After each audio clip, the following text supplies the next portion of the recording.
En caso de no ser así, haré referencia a ellos como derechos simplemente, o derechos comunes. Así, por ejemplo, durante el reinado de Felipe V, los gitanos fueron privados de ciertos derechos comunes, tales como el derecho a casarse entre ellos, o a llevar a cabo sus propias fiestas y ceremonias como bodas, o el derecho a hablar el caló. Se les excluía también de ciertos derechos legales, tales como la libre elección del lugar de asentamiento, el derecho a recurrir contra las decisiones de la justicia, o como la ocupación de cargos públicos.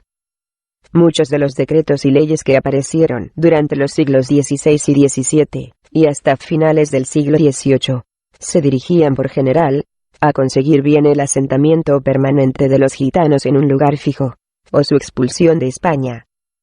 En el reinado de Carlos V, encontramos varias medidas interesantes dirigidas a producir el asentamiento masivo de los gitanos.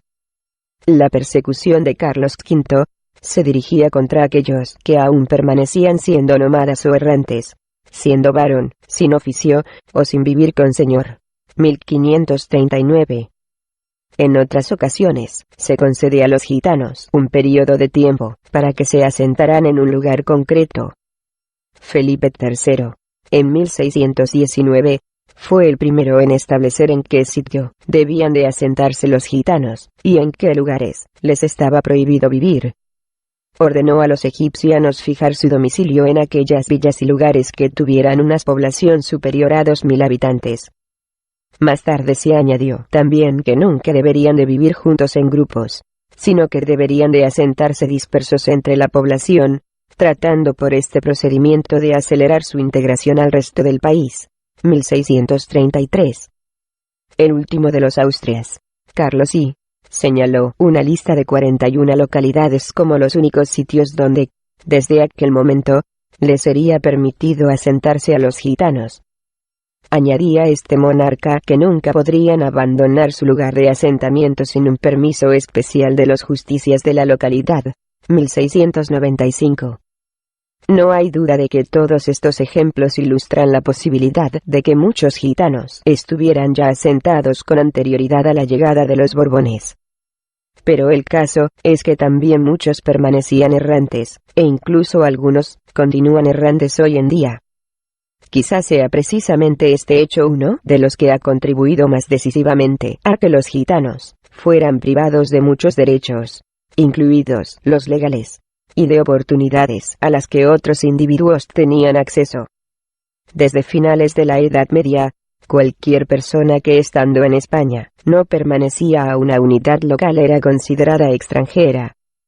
La condición de extranjería implicaba, por un lado, que el individuo podía acceder a los beneficios de derecho privado, tales como recurrir a la justicia cuando se había cometido un delito contra él, o la normativa especial del tipo que vimos existía para los peregrinos ley de paz del camino.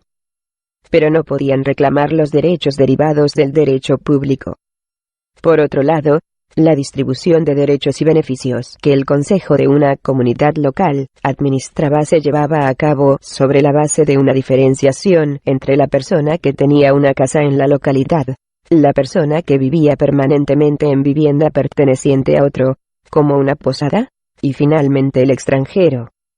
Mientras el primero podía reclamar la totalidad de los derechos que beneficiaba a la comunidad local, propiedad, protección, etc., el último se encontraba absolutamente desprovisto de estos derechos.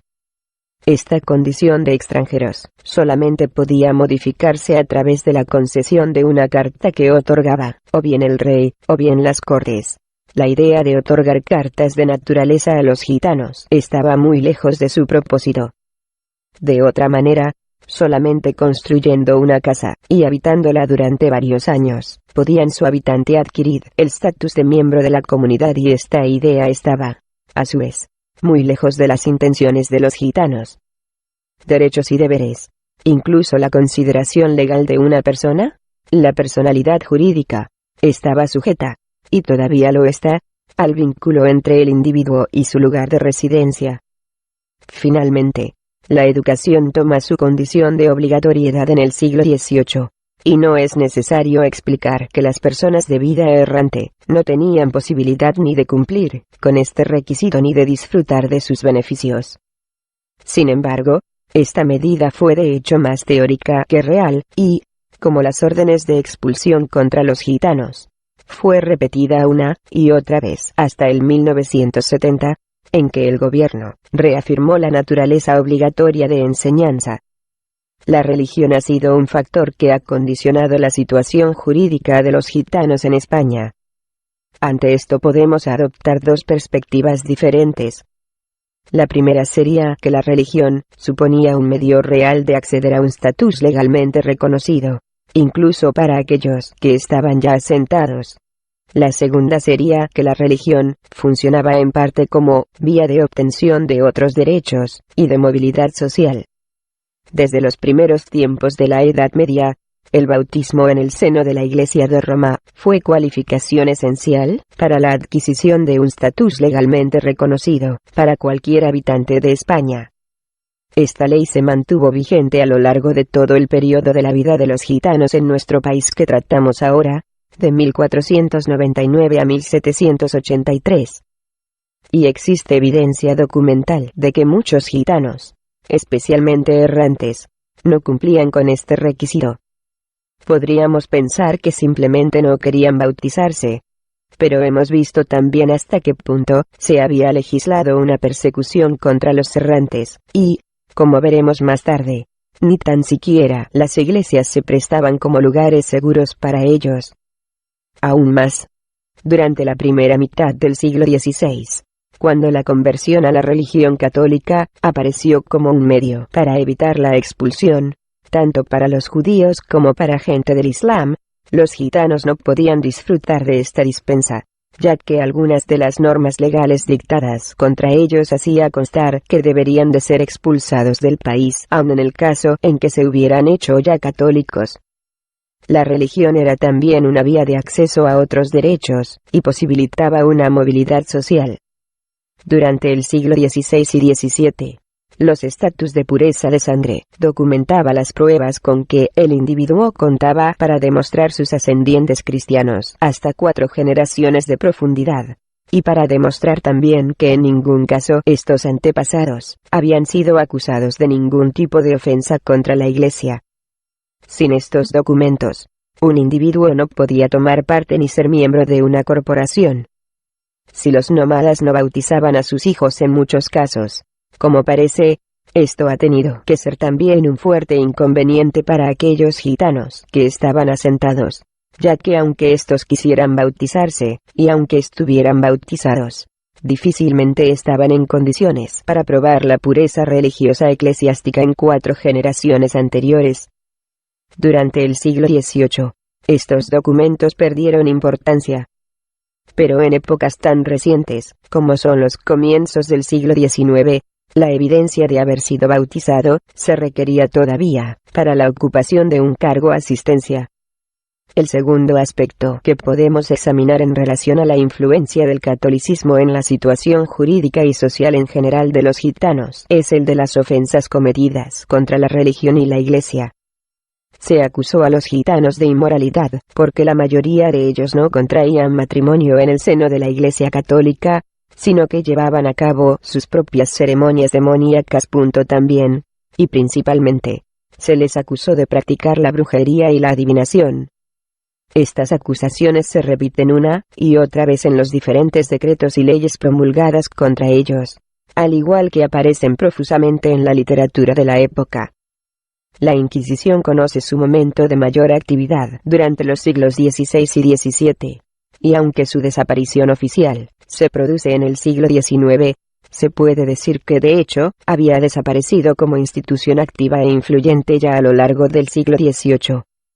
Según Gorgborough, 1841, lejos de lo que uno podía esperar, el Santo Oficio incluía en sus archivos solamente un número extremadamente limitado de recursos abiertos contra gitanos. Haciendo referencia a las palabras de un exministro del Santo Oficio, dice: la Inquisición los ha mirado siempre con indiferencia, ya que no se podía esperar daño real a alguno de los gitanos ni hacia la Iglesia ni hacia el Estado, El santo oficio ha reservado siempre sus iras para gente muy distinta. Sin embargo, sería importante el poner a prueba la afirmación de Borrow, y, como ocurre con otros aspectos de la historia de los gitanos en España, urge realizar una investigación en este sentido. Como veremos más adelante, aunque este segundo aspecto de influencia eclesiástica y religiosa ha desaparecido casi totalmente hoy en día de una forma oficial, la importancia del bautismo, entre otras cosas como medio de acceder a un estatus legal, se sigue manteniendo. Hablaremos de ello con detenimiento en el siguiente capítulo. El último aspecto que tomaré en consideración para ilustrar este periodo de reacción en contra de los gitanos es el de las distintas órdenes dadas por reyes y autoridades en el país, por los cuales los gitanos se veían excluidos de diversos derechos, incluidos algunos derechos legales de los que otros disfrutaban. Pero antes creo que merece la pena recordar que aunque estos decretos y órdenes se dirigían de forma especial contra los gitanos, desde principio del siglo XVI, y hasta el final de él, los gitanos estaban a menudo asociados con los no gitanos, mendigos y ladrones en muchos casos. Walter Starkie, actualmente director del Gypsy Lord Society en Liverpool, señala que los gitanos españoles, sin privilegios, con pocas oportunidades y perseguidos, se mezclaron con no gitanos del AMBA. Según Starkie, los gitanos les dotaron de organización de que carecían. De tal forma que había ahora una AMBA organizada. Starkie, 1953.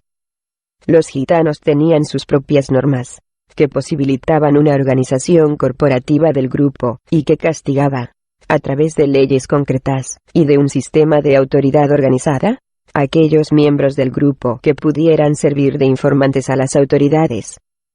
Se agrupaban en grupos pequeños y contactos. El principio de autoridad se basaba en la edad. Utilizaban una lengua propia como medio de comunicación entre ellos en aquellas situaciones en las que estaban particularmente interesados en mantener en la ignorancia a los no gitanos. Sus contactos y sus normas de hospitalidad interna aparecían previstos dentro del propio modelo de dispersación del linaje. Todos estos factores pudieron de hecho haber servido de base de sustentación al comentario de Starkie. Esto también nos da una explicación más al interés de las autoridades en poner bajo control a los gitanos, y a los que con ellos se habían asociado, siguiendo de cerca sus movimientos, e intentando asentarles con otros españoles en poblaciones estables, de forma que no se pudieran dar lugar a la formación de grupos organizados autónomos. Así, este período incumbía también, en algunos casos, aunque indirectamente, a aquellos no gitanos que pudieran vivir asociados con ellos. La exclusión de los gitanos de algunos derechos de los que disfrutaban otros españoles aparece la totalidad del periodo. Mientras Carlos V estaba interesado durante la primera mitad del siglo XVI en la expulsión de los gitanos de país, o en su asentamiento, Felipe II, en la otra mitad del siglo, en 1560, 1570 y 1586, estaba esencialmente interesado en controlar sus actividades, y en integrarles y mezclarles en el resto de la población. Prohibió todas las costumbres de los gitanos, tales como la vida errante, ornamentos, formas de vestir, ceremonias prácticas de la buena ventura, utilización de su lengua, e incluso el mero hecho de mencionar el nombre de gitano. Hizo también obligatorio que cualquier gitano que quisiera comprar o vender cualquier cosa, tuviera en su poder para poder hacerlo un carnet judicial especial en el que tendría que constar todas las características de la transición y los datos personales del gitano minuciosamente. De no ser así, el objeto que vendiera se consideraría como robado. 1586. Su sucesor, Felipe I, en la primera mitad del siglo XVII 1619, fue informado de que había gitanos que continuaban estafando y engañando en muchas transacciones, especialmente en las de los caballos, burros, y animales de tiro en general, y que las órdenes de Felipe II no habían sido obedecidas. Fue él entonces quien prohibió a los gitanos el comerciar en caballerías de cualquier tipo. Este decreto contra el chalaño de los gitanos fue renovado varias veces hasta el final del siglo XVII. En los últimos años del siglo XVII, se les ordenó que no se movieran del lugar en que estuvieran asentados, y se les prohibió terminantemente la posesión de caballos y de armas de fuego. La restricción de las ocupaciones que podían tener fue haciendo las alternativas más y más limitadas, hasta que Carlos I les negó el derecho a elegir cualquier otro tipo de ocupación distinta al trabajo agrícola en 1695. Durante la primera mitad del siglo XVIII, con el primer Borbón, Felipe V, la situación de los gitanos va siendo progresivamente difícil. Como vimos, les niega el derecho a protestar contra las decisiones de los justicias. También excluye a los gitanos de las amnistías generales, junto con los criminales, y al mismo tiempo les niega el derecho de asilo en una iglesia o convento, derecho que se concedía a cualquier persona perseguida, incluso a un asesino. El mismo monarca renueva las disposiciones de sus antecesores encaminadas a limitar las ocupaciones de los gitanos a las agrícolas, y a mantener a aquellos que ya se había asentado en el interior de su localidad de asentamiento, negándoles el derecho a moverse de ellas libremente.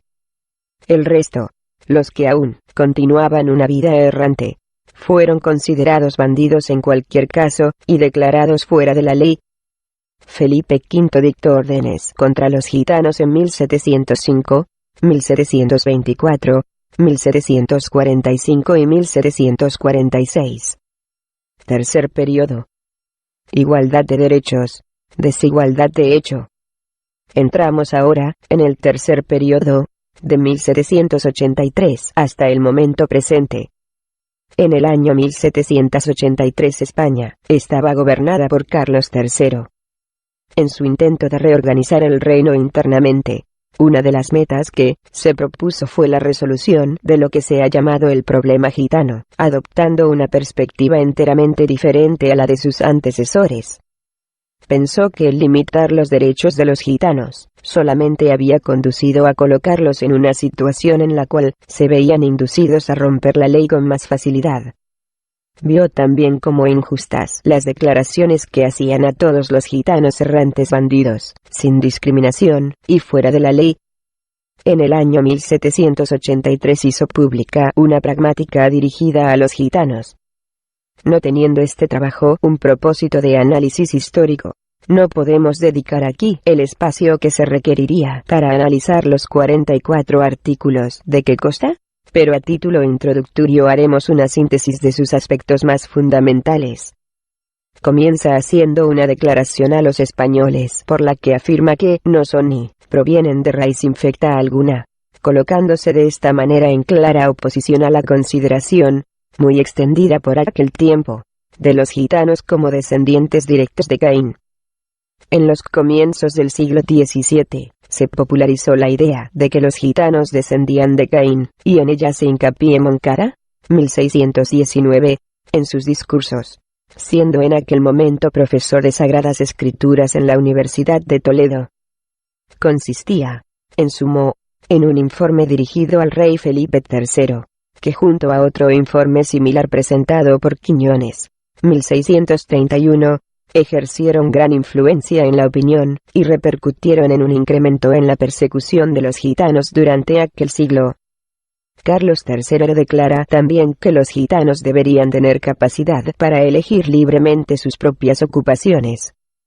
Era esta una meta muy difícil de conseguir, ya que las corporaciones y gremios parece que se oponían fuertemente a conceder la entrada a los gitanos. Esto ocurría no solamente en corporaciones que disfrutaban de fama y reputación en todo el país, como la Mesta, sino también en los gremios, incluso de aquellas ocupaciones que consideraban desprestigiadas, tales como herreros o barberos, actividades que eran muy practicadas por los gitanos. Para prevenir la oposición que era de esperar, el rey incluyó en la pragmática que aquellas corporaciones y gremios que se opusieran a la admisión de los gitanos serían sancionadas. Se capacita también a los gitanos a que, desde aquel momento, pudieran fijar su domicilio donde mejor les conviniera, a excepción de los sitios reales. En conjunto, la declaración afirmaba que los gitanos tenían derecho a disfrutar de una situación igualitaria con respecto al resto de los españoles. requería solamente el cumplimiento de 3 condiciones por parte de los gitanos. Por la primera, deberían abandonar su forma peculiar de vestir y adornarse, para adoptar aquella que eran comunes entre las gentes de las distintas regiones. Según la segunda, aunque no se les prohibía el uso del caló dialecto español del romaní, se les advertía que no debían de hablarlo ni en público ni ostentosamente.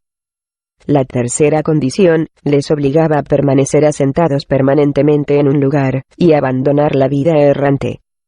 No estaba previsto el tomar medidas drásticas de ningún tipo contra ellos, si no cumplían con este último requisito, pero se amenazaba con llevar a un orfelinato a cualquier gitano menor de 16 años de quien se supiera que sus padres eran nómadas, para que en estos centros estatales aprendieran un oficio.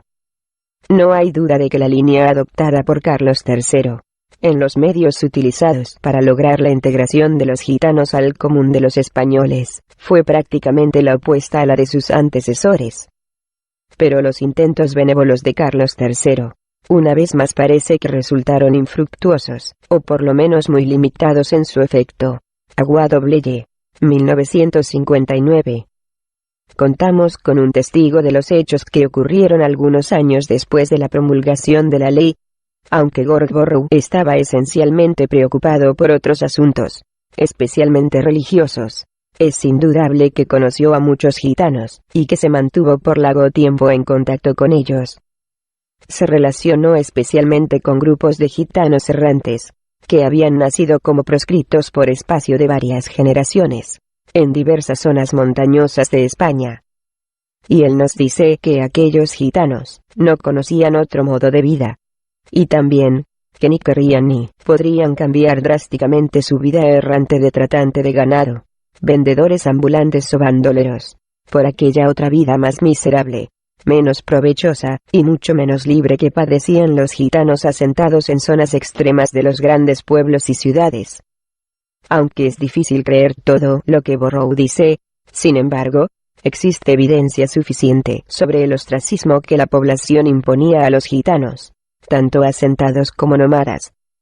Poco después de ser promulgada esta ley, cuando la lucha contra Napoleón estaba tocando a su fin, la situación de los gitanos toma un nuevo giro al iniciarse el periodo constitucional, 1812,1936. Desde el punto de vista del derecho, tal como apunta la Linde Abadía, 1970, las constituciones tenían en común el considerar al ciudadano como un participante activo en el gobierno, que debería de actuar de acuerdo con una declaración de derecho. Pero también que de hecho, el Estado liberal en España entró en su más crítico periodo al no poder garantizar una correspondencia entre la igualdad legal y la desigualdad económica.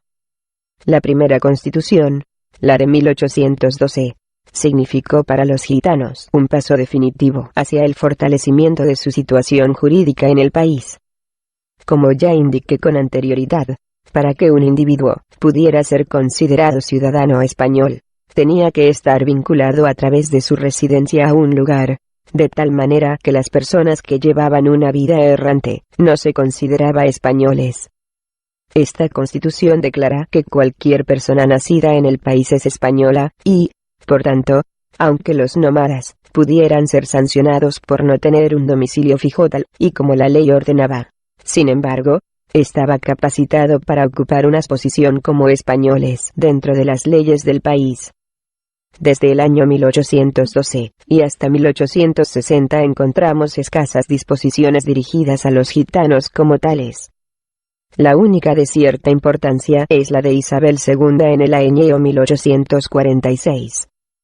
Por ella se requería de los gitanos que llevaran consigo, aparte de la identificación documental que se pedía a todos los ciudadanos, un documento especial en el cual deberían de consignarse el número caballos, mulas y burros que poseyeran, y las características de los animales. Otro documento más que deberían llevar consigo se dirigía a detallar todas las transacciones que aquel gitano hubiera podido efectuar. Esta última disposición fue reafirmada por Alfonso XII, a finales del siglo pasado, pero para entonces ya se dirigía a tratantes de animales en general, y no específicamente a gitanos. Teresa San Román. según su libro Vecinos gitanos. Evoluciona o muere, gitano. Es un grito de imposición que siempre hemos oído de una sociedad dominante contra los gitanos, como única solución al problema discriminatorio que sufre el pueblo romaní. Sin embargo, nunca han pensado que existen otras alternativas de evolución que no sea la de convertir al gitano en algo que no desea, es decir, en payo. Ya que si ello se consintiera, el gitano nunca llegaría a una auténtica evolución de su ser, porque tendría que abandonar su propia identidad gitana. La verdadera evolución debe entenderse desde la misma raíz ancestral que a uno le da la vida, desde el tronco que hace crecer a todas sus ramas hacia arriba, hacia una cultura universal, sin dejar por ello su propio ser, y poder llegar hacia una cierta perfección humana y racional. Evoluciona o muere, gitano. Desea mostrar un retazo de la vida gitana en movimiento, a través de unos personajes reales con nombres imaginados, para así narrar, con más libertad los hechos históricos del pueblo gitano que, desde 1945 hasta la fecha de hoy, 1984, se cuenta en general, de nosotros los gitanos.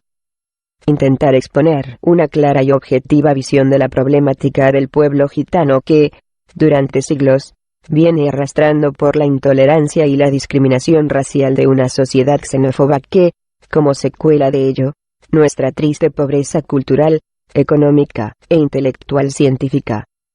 Antes de entrar en el tema del libro, creo necesario añadir, yo también, algunos datos que de nosotros los gitanos han escrito historiadores, antropólogos, filósofos, novelistas, etc.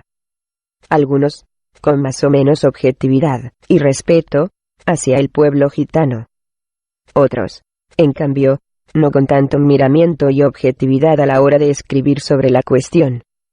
Ya que solamente el exotismo y el folclore les ha llevado a escribir románticos cuentos y leyendas sobre los gitanos. Y con este sentir, en nada han ayudado en aclarar la verdadera identidad del pueblo gitano, ni sus hechos, sentimiento o ganas de superación frente a la intolerancia de una única sociedad dominante que sigue queriendo convertir al gitano en payo. Y, sin embargo, ningún gitano, por desgracia, nos ha podido dejar, de su puño y letra, ningún manuscrito de nuestra historia. La única literatura que nos han legado, es sus vidas escrita en propia carne.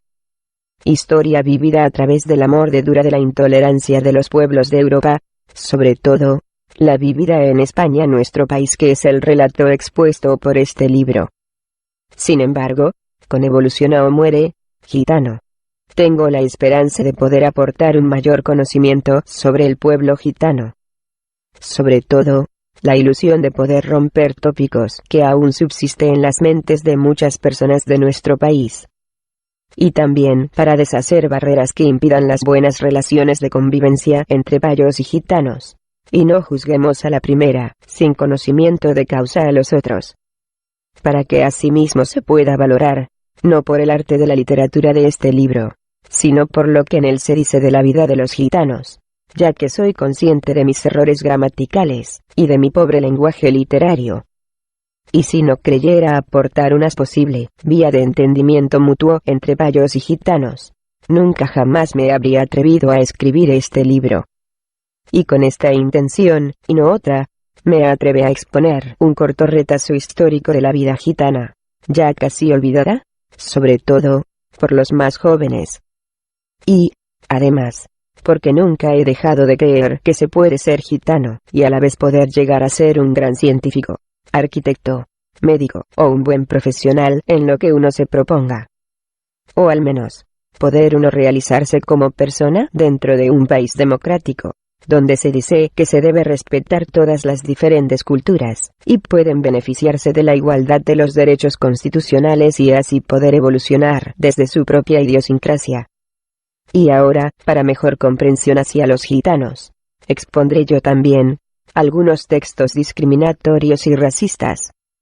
Pragmáticas, leyes y edictos que en el pasado dictaron y firmaron reyes, gobernadores y alcaldes mayores contra el pueblo gitano. deportados a galeras, diseminados por decreto unas veces, agrupados otras en guetos miserables, castigados a recibir azotes, corte de orejas, cárcel y esclavitud, y todo por la soberbia de una sociedad que se dijo a sí misma ser cristiana, pero que era incapaz de aceptar la otredad cultural y religiosa, el paganismo. El islamismo tomó medidas para exterminar a una cultura, la otra. De ahí las disposiciones contra las constantes culturales de los gitanos. Se les prohibió usar su propia lengua, a la que despectivamente se la consideraba jerga, conservar sus vestidos, sus costumbres y oficios. La cultura dominante viene, cercando a las culturas desde la Reconquista. Es la imposibilidad del poder para asumir la existencia de los desobedientes, de lo diferente, de la otredad civil y cultural, hasta el despotismo ilustrado, y aún en la etapa de esa época, las sucesivas monarquías emitieron leyes encaminadas a la puesta en marcha de castigos a los que debemos llamar sanguinarios. Pero la ilustración despótica, en vista de que los procedimientos tajantes no habían dado el resultado deseado, cambiará de táctica, y atacará más globalmente, y con mayor astucia. Ahora ya no se les perseguiría. Siempre y cuando ellos renuncien hasta el derecho de sentirse gitano, les lanza el señuelo de la integración, como a cualquiera otro ciudadano de la España ilustrada, pero dispone que los nómadas que no se dejen reducir sean marcados en la espalda con hierro ardiente, y que llevaré las armas de Castilla. Si la reina Isabel había obligado a los moros de Granada a identificarse, portando en el hombro un retal encarnado, y había obligado a las mujeres judías y moriscas a señalarse con un pedazo de paño turquí de 4 dedos de ancho, y si los nazis marcarían después a los gitanos con unas setas y géner sobre su carne, Florida Blanca dispondrá que sean marcados a fuego los gitanos que hubieren desobedecido ya una vez a la ley, para así comprobar la reincidencia e imponerles irremisiblemente la pena de muerte. Esa forma de control policíaco, bastante más odioso aún que la del moderno fichero, suponía un paso adelante en el rechazo del ser gitano. Antes se les marcaba fuego para castigarles. Ahora se les marcaría fuego para tenerlos controlados. Si en 1570 y 1581 Felipe II prohíbe a los gitanos viajar a las Indias y decreta que aquellos que ya hubieran llegado a ellas luego que sean hallados, les envíen a estos reinos, embarcándoles en los primeros navíos con sus mujeres, e hijos, y criados, sic, y no permitan que por ninguna razón no causa que aleguen, queden alguno en las Indias ni sus islas adyacentes. Campomanes en cambio, propondrá desembarazarse de estos enojosos mamíferos, embarcándolos a todos hacia los países de ultramar. Botey señala que en el mismo clima europeo en que brota la propuesta de Campomanes, el primer cónsul de Francia, Napoleón, rodeó a todos los gitanos del País Vasco, en una sola noche, con una inmensa red de policías, y fueron conducidos a los puertos del Atlántico para ser llevados a colonias. Si los franceses limpiaron una zona de su país con este procedimiento acariciado por Campomanes, el despotismo ilustrado español tratará de limpiar a España entera de gitanos mediante la integración obligatoria.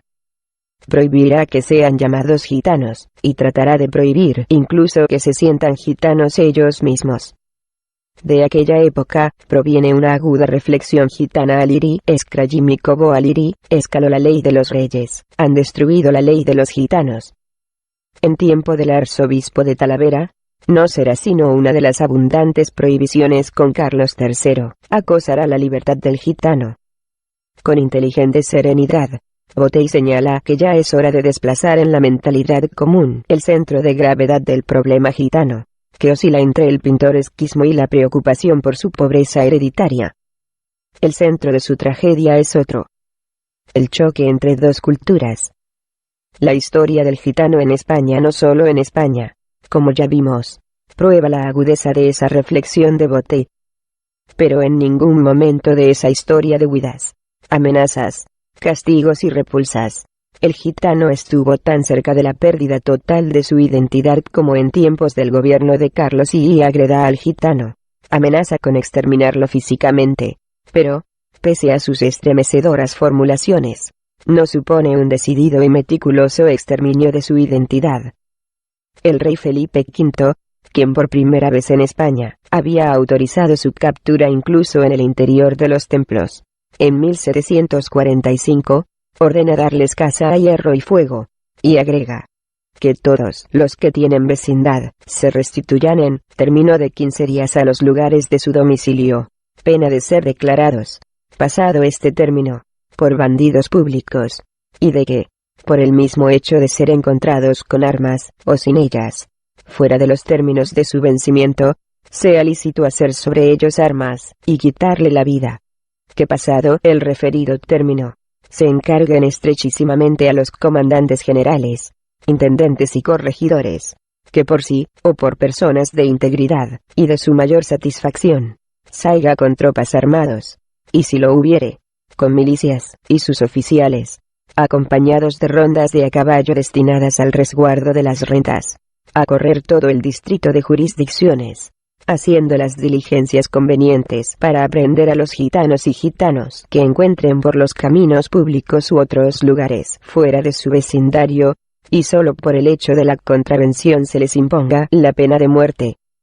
Si disposiciones de este tipo no habrá logrado exterminar ni modificar sustancialmente el ser gitano, cabe pensar que el despotismo ilustrado vio claro que había de cambiar, ampliar y mejorar los procedimientos. Y lo hizo. La pragmática de Carlos III, hecha pública el 19 de septiembre de 1783 y tutelada, regla para contener y castigar la vagancia y otros excesos de los llamados gitanos. Es el documento que convierte en ley el fin propuesto durante siglos de intolerancia, de incomprensión ante la autonomía de otros sistemas culturales, de exasperada soberbia y desprecio y miedo a la otredad. El infierno son los otros. Ha escrito infernalmente Jean Sartre. Carlos III debió de tenerlo presente al firmar el articulado de una ley que pretendía abolir, a la fuerza, ese infierno. Ahora, por fin, vamos a ver de cerca el articulado de esa ley. Su Majestad Carlos III empuja contra la pared a la raza gitana. Declaro que los que llaman y se dicen gitanos, no lo son por origen ni por naturaleza, ni provienen de raíz infecta alguna. Como toda sentencia dictada por la intolerancia, la prepotencia, la soberbia, esa línea es un laberinto. Pero su Majestad sabía muy bien que si hay gitanos, que los hay de origen, y por naturaleza. Sabía muy bien que provenían, como se creía entonces, del Egipto Menor. Pero como era rey, decide con dos líneas, que no existen. Su Majestad escribe con tiza en un espejo la palabra gitano, pasa sobre esa tiza un pañuelo de encaje y así, los borra para siempre. Con limpieza, con eficacia minuciosa, en el todo, y en el detalle. No basta que él ordene la no existencia de la identidad del gitano, ni siquiera que mande a los mismos gitanos que colaboren en ese escamoteo, de buen grado, aunque bajo amenaza de las contenidas abajo. Prohíbe también a todos sus vasallos, que llamen o nombren a los pretendos, con el nombre de gitano, bajo las penas de los que injurian a con acento otros de palabra, o con acento por escrito. Es decir, todos los habitantes de la nación han de colaborar con la decisión del rey. El vocablo gitano pasa a ser una injuria. Y ahora, ya resuelto el problema, no existe el gitano, no existe el ser otro, no existe el infierno. Yo decido lo que es identidad, y lo que no lo es. O dicho de otro modo, mi autoridad es creadora de identidad de todo ser, o dicho de otro modo, no hay ser que sea, sino, es lo que mi autoridad decide sobre el ser. Es decir, yo soy, y el ser del otro es su obediencia. Ahora sí, ahora, su Majestad comienza a desplegar el privilegio de los reyes. Decide ser magnánimo. Es mi voluntad, que los que abandonen aquel método de vida, traje, lengua, o con acento jeringosa los lingüistas futuros descubrirán, Señor, que tal jeringosa es un idioma que procede del sánscrito. Dicho sea con respeto, Majestad, sean admitidos a cualesquiera oficio, o con acento, destino a con acento que se les aplicaren, como también en cualesquiera gremio, o con acento comunidades, sin que se les ponga, o con acento admitan, en juicio ni fuera de él, obstáculo ni contradicción con este pretexto. A los que condixere y rehusaren la admisión a con acento sus oficios y gremios a con acento esta clase de gentes enmendadas, se les multará por primera vez en 10 ducados, por la segunda 20, y por la tercera en doble cantidad. No debemos negarlo. Su Majestad Carlos III no carecía, afirmar esta ley, de cierta benevolencia y equidad. No debemos ignorar, de paso, que se trataba de borrar la identidad del gitano, y, a la vez, incorporar buen número de brazos al proceso de producción de la época, vale decir, al proceso de explotación. El plazo fijado para la transformación de estos nómadas improductivos y desobedientes en fuerza de trabajo fue 90 días, pasados los cuales comienzan a cumplir las penas. En gradación proporcional a los delitos, se les perseguirá por la justicia, formando proceso y lista de ellos.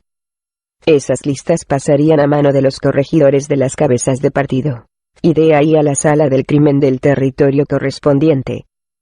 La sala, en vista de lo que resulte, y de estar verificada la contravención, mandará inmediatamente, sin figura de juicio, sellar en las espaldas a con acento los contraventores con un pequeño hierro ardiente, que tendrá dispuesto en las cabezas de partido, con las armas de Castilla.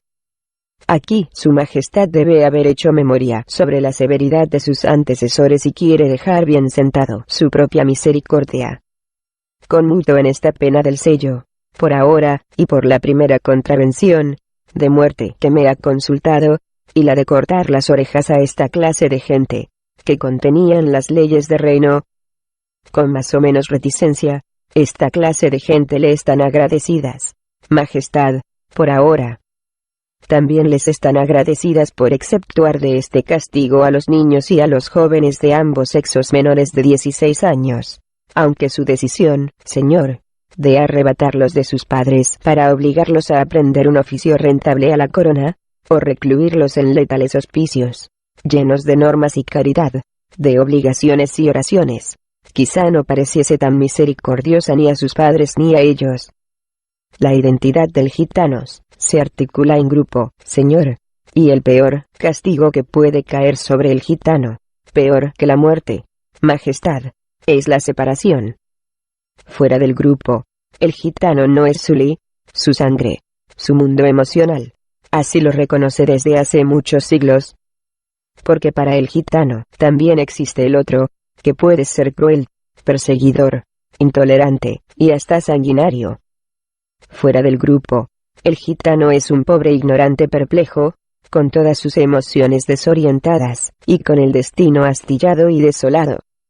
Verificado el sello de los llamados gitanos que fueron inobedientes, se les notificará y apercibirá, que en caso de reincidencia se les impondrá irremisiblemente la pena de muerte, y así se ejecutará solo con el reconocimiento del sello, y la prueba de haber vuelto a con acento su vida anterior. Vos lo habéis dicho, Majestad, no yo. Su vida.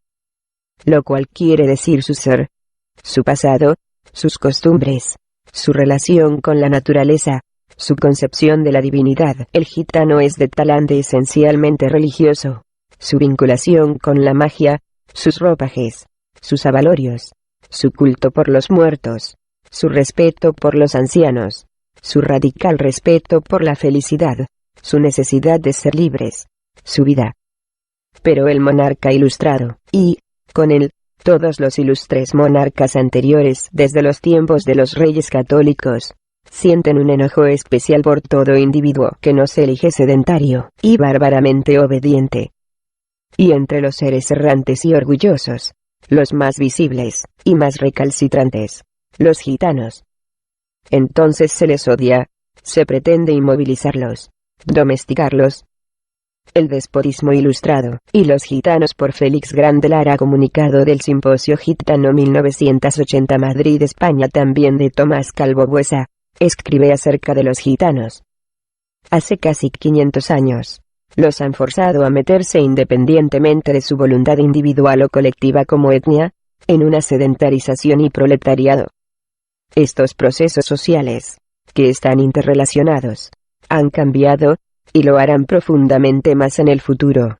Las formas tradicionales y culturales del comportamiento del pueblo gitano, en áreas tan decisivas como las relaciones entre padres e hijos, jóvenes y ancianos, relaciones con la sociedad paya, etc. La carreta y la tienda han dejado de ser una realidad colectiva para pasar a ser decisivos símbolos mitológicos de los gitanos del futuro. De todas formas, lo más interesante es preguntarse por la futura evolución de la cultura gitana, una vez que ha comenzado decisivamente a entrar en el sistema productivo español, cómo se está presentando y cómo se prevé el futuro de la integración, la asimilación o culturización gitana. Partiendo del análisis comparativo con otras minorías étnicas, y de la misma experiencia de los gitanos en España, debe rechazarse la teoría de la asimilación o conversión progresiva del gitano en payo. Trágica, y desgraciadamente promocionarse, es aceptar las reglas del juego y conducta de la sociedad paya, que es quien tiene el poder y el dinero, y quien marca una sola escalera de movilidad social, igual para payos y gitanos, y también para gitanas.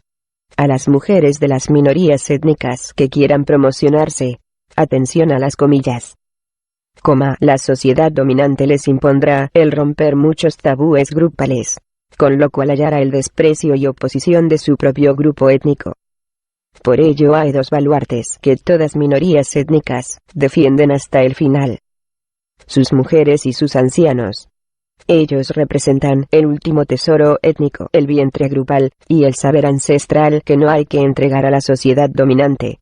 Aunque nos proleticemos, nos asimilemos, vistamos igual, nos eduquemos, estemos perdiendo nuestros valores y costumbres, no queremos entregar nuestras mujeres y ancianos. Por eso, el día, ojalá sea tarde o nunca, que nuestros asilos estén llenos de ancianos gitanos abandonados, o veamos en la calle abundantes jóvenes gitanas que en vez de rosas vendan sus cuerpos, es el indicador sociológico más claro de que la desintegración del grupo social gitano ha entrado en fase final, y que el grado de integración de la comunidad gitana en la sociedad paya ha alcanzado su punto óptico. Y de Félix Gracia Lara, dice: quizá el pueblo gitano sea un hecho emocionante. El orgullo de los humillados sobrevive a la soberbia de los poderosos. Quizá, señor, quizá, pero quizá también ese hecho emocionante, ese orgullo de los humillados, no pueda sobrevivir por más tiempo a la soberbia de los poderosos de siempre. Ya que sabe usted muy bien, que llevamos casi 6 siglos, gritando tolerancia y comprensión, para nuestra cultura gitana. Es decir, gritando libertad. Algunas veces, en silencio, por miedo, y en otras muchas más, ahogando nuestra voz por la fuerza de la represión. Sin embargo, señor, a pesar de todo, nunca han logrado acallar nuestro grito interior de libertad. Pero sabe, señor, que lo que más nos duele hoy, es cómo nos ignora esta sociedad actual. Sepa usted, señor, que esto, a veces, duele más que los castigos del pasado. Hoy aún existen muchos Carlos III que, sin ser reyes, todavía continúan escribiendo con tiza en un espejo el nombre del gitano, y con el pañuelo de la democracia, todavía tratan de borrar nuestra identidad gitana. Quizá hoy, señor, su hermosa frase, el orgullo de los humillados, sobrevive a la soberbia de los poderosos, no tenga hoy mucho sentido para algunos, o mejor dicho, quizá nuestras gargantas estén afónicas de tanto gritar, pedir tolerancia y comprensión, para nuestra cultura y libertad. O a lo peor ya, no nos quede ni sonido ni ganas, para seguir gritando con orgullo a los soberbios, la palabra libertad. Usted debe saber, mejor que yo, que quizá hoy en nuestros días, sea cuando más peligra nuestra identidad gitana, y no con Carlos I, sino quizá con una España democrática que continúa queriendo asimilar al gitano. Aunque a la verdad, hoy no nos obligan con azotes y cortes de orejas, ni nos marcan con hierro ardiente, ni nos ahorcan en las plazas para escarmiento de los demás, como lo hicieron en el pasado dictando pragmáticas leyes y edictos contra el pueblo gitano. Sin embargo, hoy, sí que se emplea el mismo señuelo de siempre, el más peligroso, ya que por necesidad económica, estamos obligados a la total integración y asimilación del sistema payo. Si no queremos morir de hambre. El sistema ahora es, pero que antes. Porque ahora ya, no podemos practicar nuestros propios oficios ni nuestros horizontes son tan amplios como entonces con el nomadismo. Si uno reflexiona profundamente, no tenemos otra cosa que la terminación de la obra empezada por los reyes ilustrados a través de sus pragmáticas. Pero eso sí, hoy con un sistema mucho más democrático, más sutil. Quizá, señor, lo que no pudieron conseguir los reyes ilustrados con sus pragmáticas, leyes y edictos, lo pueda la democracia, ahogando nuestra cultura y costumbres, si antes no se pone remedio a nuestras reivindicaciones. Pues no nos es posible, señor, aguantar por más tiempo nuestro orgullo de humillados frente a la soberbia de los poderosos que siguen gritándonos: evoluciona o muere, gitano. Que es lo mismo que decir: conviértete en payo o muere, gitano. Así es como el pueblo gitano ha sobrevivido, siempre tratando de identificarse con su propia cultura y costumbres para poder seguir siendo gitano y vivir su propia vida en libertad, respetando toda forma de vida y costumbres de los demás, esperando la misma tolerancia y comprensión de los otros, mendigando un poco de libertad, intentando ser un pueblo más dentro de los pueblos de España, como se reconoce al pueblo vasco, catalano-valenciano. Sin embargo, parece ser que hoy es más difícil que cuando éramos nómadas, y, por ello, causa de persecución. Hoy, el rápido cambio de la vida del gitano, le está sumiendo, sobre todo a la nueva generación de gitanos, en un pozo de incertidumbre. Poco o nada sabe del pasado, y si se les pregunta por el presente, no ven con claridad el camino a seguir, ni cómo mantener su identidad gitana. Una misma generación ha pasado de vivir errante por los caminos, aislados en pequeños grupos, y esquivando en lo posible por miedo todo contacto con cualquier población paya, a tener que asentarse en las grandes ciudades o pueblos, y convivir de aquellas maneras con los que antes tenían que huir de ellos. El mismo miedo ha hecho que estos asentamientos no ofrecen por familias o intereses, sino que el sentido de protección y arropamiento ante el payo forzase a unos asentamientos monstruosos, en los cuales tenían cabida todos. Esto complicaría posteriormente la convivencia del propio asentamiento. Todo cambio de forma de vida, si ha sido impuesta, lleva consigo un cambio de mentalidad, de valores, de forma de pensar y forma de sentir.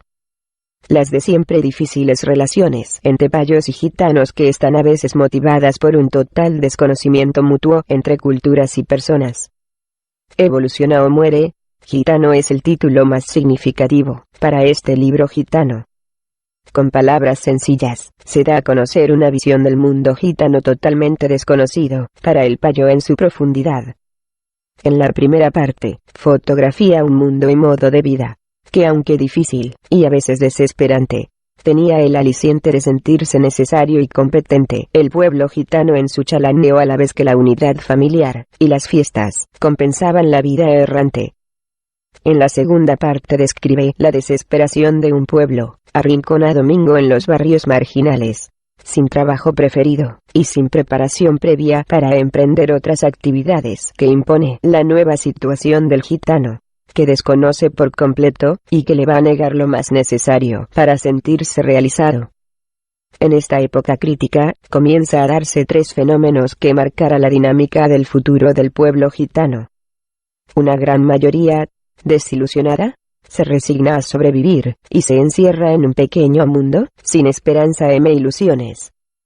Otra, una minoría, no se resigna y comienza a organizarse para tratar de entender su situación. Su vida asqueada comienza a alejarse del entorno familiar, introduciéndose, parte de ella, en las redes de delincuencia paya, donde encuentra y buscar soluciones.